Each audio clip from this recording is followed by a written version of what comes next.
Welcome to Java Forum. Now we are going to see how to set or change static host name using NMCLI command in CentOS Stream 9 operating system. So NMCLI is nothing but Network Manager command line interface. So first I am logging to terminal as a root user. So I type the command hostname ctl. So here you can see that static hostname is already set. So we are going to change it or modify the static hostname using nmcli command.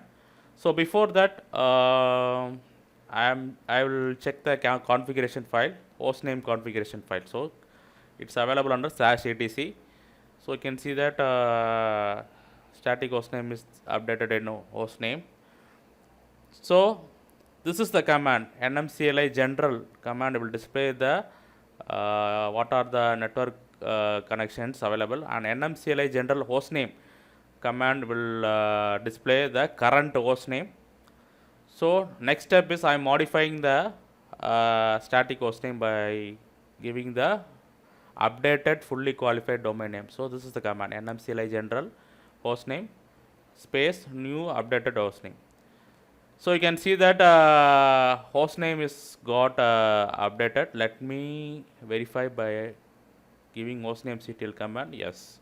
So after giving hostname.ctl command, you can see it's updated, and hostname configuration file also you can see that updated hostname is set.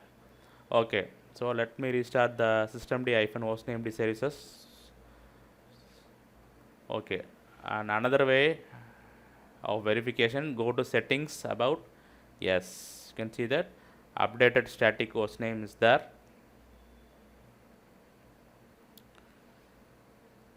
So make sure that your computer in standalone mode or not in a network before updating your static host name. So this is the way you need to set or change static host name using nmcli command in CentOS Stream 9 operating system.